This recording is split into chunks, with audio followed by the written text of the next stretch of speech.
Hello students, इस video में हम लोग बात करेंगे विनोबा भावे यूनिवर्सिटी हजारीबाग के semester 6 minor vocational tourism and hospitality management के कुछ इंपॉर्टेंट क्वेश्चंस के बारे में, जो आपके एग्जाम के पॉइंट ऑफ व्यू से काफ़ी इंपॉर्टेंट होने वाले हैं। इंपॉर्टेंट क्वेश्चन हम लोग long answer type question, short answer type question और कई बार university one word question answer भी पूछती है, तो वे सारे क्वेश्चन को भी हम लोग देखेंगे।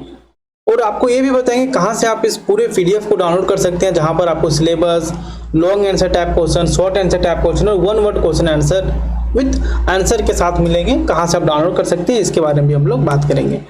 तो चलिए डायरेक्ट हम लोग पीडीएफ में चलते हैं, जहाँ पर हम आपको long answer type question, short answer type question सभी दिए हैं। और स्टूडेंट्स, ये हम आपको भी हिंदी में डिस्कस करने वाले हैं। यदि आप इंग्लिश में इस पीडीएफ को डाउनलोड करना चाहते हैं तो इंग्लिश में भी दिया गया हुआ है।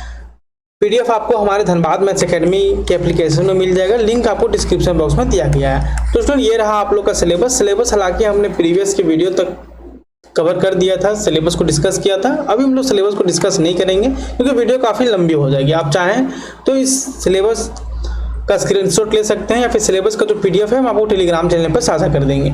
इसमें आप लोग का 100 मार्क्स होने वाला है। 100 मार्क्स इस प्रकार 75 मार्क्स का आपको यूनिवर्सिटी एग्जाम कंडक्ट करवाती है, 25 मार्क्स आपके कॉलेज द्वारा मिलता है।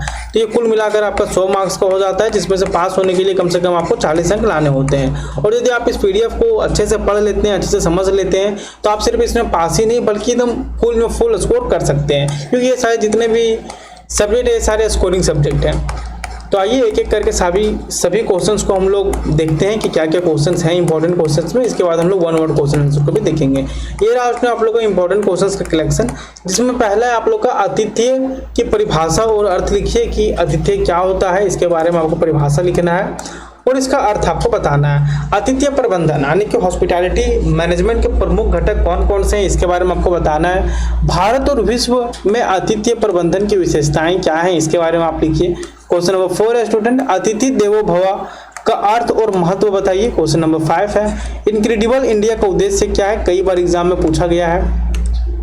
क्वेश्चन नंबर 6 है स्टूडेंट, भारत और विदेशों में प्रमुख पर्यटन और आतिथ्य संस्थान कौन कौन से हैं, इसके बारे में आपको बताना है। क्वेश्चन नंबर 7 है, विश्व में पर्यटन की वर्तमान स्थिति पर संक्षिप्त विवरण दीजिए। क्वेश्चन नंबर 8 है स्टूडेंट्स, पश्चिमी यूरोप में पर्यटन की विशेषताएं क्या हैं। क्वेश्चन नंबर 9 है आपका, दक्षिण पूर्व एशिया में पर्यटन का महत्व को लिखिए। क्वेश्चन नंबर 10 है, मध्य पूर्व एशिया और अफ्रीका में पर्यटन की स्थिति क्या है, इसके बारे में आपको बताना है। देन क्वेश्चन नंबर 11 है आपका, भारत में 4 धाम यात्रा की विशेषताएं लिखिए, तो कई बार एग्जाम में पूछा जाता है।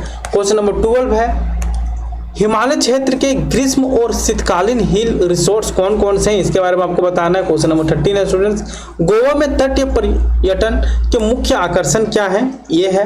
और स्टूडेंट्स आप ये बोलिएगा कि सर क्या यही क्वेश्चन आएंगे, तो स्टूडेंट्स बिल्कुल यही क्वेश्चन आएंगे, बस लैंग्वेज आपका चेंज होगा, क्योंकि जो इंपॉर्टेंट क्वेश्चन का कलेक्शन है इसमें हम लोग एक ऐसा टॉपिक भी नहीं छोड़े हैं जो आपके सिलेबस में है। सभी टॉपिक से हमने इंपॉर्टेंट क्वेश्चंस उठाए, क्योंकि कई बार यूनिवर्सिटी क्या करती है कि सिलेबस के बहुत डेप्थ से दे देती है क्वेश्चन, और बहुत बार ऐसा है कि बस सिलेबस के ऊपर से दे देती है। तो इसलिए आप फुल स्कोर कर सकें, इसलिए हम लोग सभी क्वेश्चन, जो भी संभावित क्वेश्चन है, सभी क्वेश्चन को हम लोग इसमें कवर किए हैं। क्वेश्चन नंबर 14 स्टूडेंट, राजस्थान में ऐतिहासिक पर्यटन के प्रमुख स्थल कौन कौन से हैं।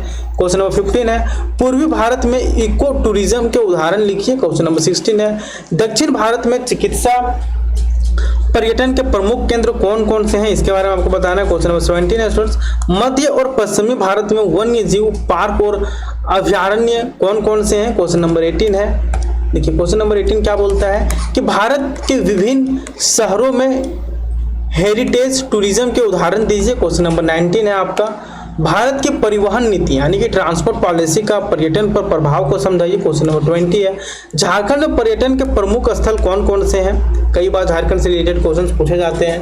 देन क्वेश्चन नंबर 21 है आपका, झारखंड में इको टूरिज्म और धार्मिक पर्यटन के उदाहरण लिखिए। क्वेश्चन नंबर 22 है स्टूडेंट्स, झारखंड में प्रमुख वन्य जीव अभयारण्य कौन कौन से हैं। क्वेश्चन नंबर 23 है, झारखंड के झरने और हिल पर्यटन स्थल कौन कौन से हैं। आप बोलिएगा नंबर ऑफ क्वेश्चन ज्यादा है, तो स्टूडेंट आप ये भी देखिए कि सिलेबस भी ज्यादा है। सिलेबस का पीडीएफ हालांकि हम टेलीग्राम चैनल पर साझा कर देंगे, तो वहां से आप देख सकते हैं। और इसके जो कंप्लीट पीडीएफ, जहां पर आपको सिलेबस, इंपॉर्टेंट क्वेश्चन का आंसर आपको सारे हमारे धनबाद मैथ्स एकेडमी के एप्लीकेशन में मिल जाएगा।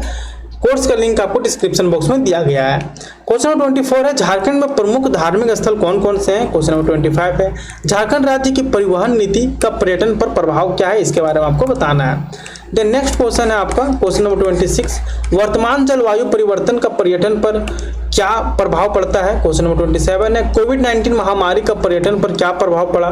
क्वेश्चन नंबर 28 है, झारखंड में इको एथनो पर्यटन की संभावनाएं क्या हैं? क्वेश्चन नंबर 29 है, एडवेंचर टूरिज्म में पैराग्लाइडिंग, राफ्टिंग और माउंटेन ट्रेकिंग और स्कूबा डाइविंग का महत्व बताइए। क्वेश्चन नंबर 30 है, अंतरिक्ष पर्यटन की संभावनाओं पर संक्षिप्त विवरण दीजिए। तो ये कुछ 30 क्वेश्चन हैं और बहुत सारे ऐसे क्वेश्चन हैं जो एक दूसरे से रिलेटेड है, तो क्वेश्चन नंबर ऑफ क्वेश्चन घट जाएंगे। यहाँ पे देखिए, ये तो आपका इंपॉर्टेंट क्वेश्चन का कलेक्शन रहा स्टूडेंट्स।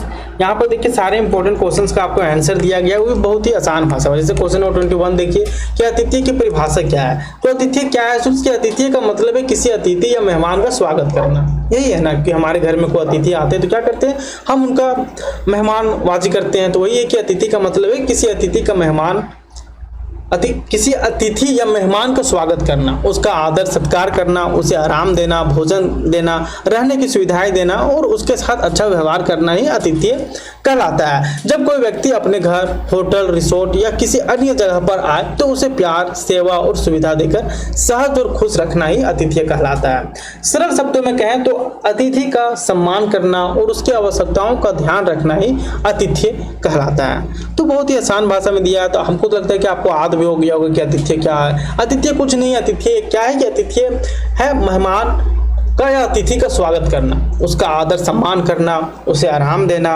भोजन देना, रहने की अच्छा सुविधा देना और उसके साथ अच्छा व्यवहार करना ही आतिथ्य कहलाता है। जब कोई व्यक्ति अपने घर, होटल, रिसोर्ट या किसी अन्य जगह पर आए तो उसे प्यार, सेवा और सुविधा देकर सहज और खुश रखना ही आतिथ्य कहलाता है। सरल शब्दों में कहें तो अतिथि का सम्मान करना और उसकी आवश्यकताओं का ध्यान रखना ही आतिथ्य कहलाता है। इसका फिर अर्थ पूछा कि इसका अर्थ क्या है, तो आतिथ्य शब्द का अर्थ है किसी को मान सम्मान देना, उसकी जरूरतों का ख्याल रखना और उसे अपनापन महसूस करना। जैसे आपके घर कोई अतिथि आते होंगे तो आप इस चीज़ को रिलेट करते होंगे कि वे जब आते हैं उनका किस प्रकार से मेहमानबाजी होता है, किस प्रकार से आदर सम्मान होता है, उस प्रकार से।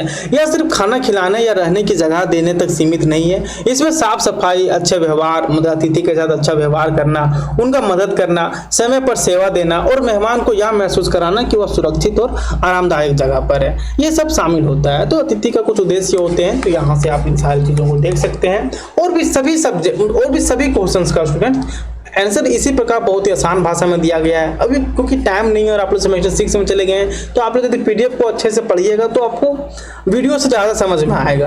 तो जाइए पीडीएफ को डाउनलोड कीजिए और अच्छे से पढ़िए। हिंदी इंग्लिश दोनों में दिया गया है, देख सकते हैं। यहाँ पर हम इंग्लिश में भी आपको दिखा देते हैं, देख लीजिए।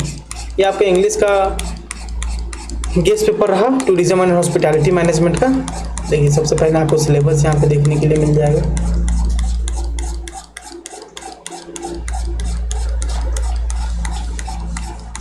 देखिए, right the definition and meaning of hospitality, सभी क्वेश्चंस यहाँ पे दिए गए हैं, हिंदी इंग्लिश दोनों में दिए गए हैं।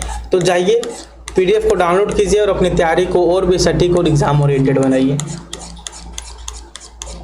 लिंक आपको डिस्क्रिप्शन बॉक्स में मिल जाएगा स्टूडेंट, तो वहाँ से आप इस पीडीएफ को डाउनलोड कर सकते हैं। और स्टूडेंट और एक और ज़रूरी बात, यदि अभी तक आपने हमें टेलीग्राम चैनल, व्हाट्सएप चैनल और इंस्टाग्राम में फॉलो नहीं कर रखा है तो लिंक आपको डिस्क्रिप्शन बॉक्स में दिया है, तो जाइए और वहाँ पर हमें फॉलो कीजिए। हम वहाँ पर आपको यूनिवर्सिटी से रिलेटेड सारे अपडेट्स और स्टडी मटेरियल साझा करते हैं। तो मिलते हैं स्टूडेंट्स नेक्स्ट वीडियो में किसी और सब्जेक्ट्स के साथ।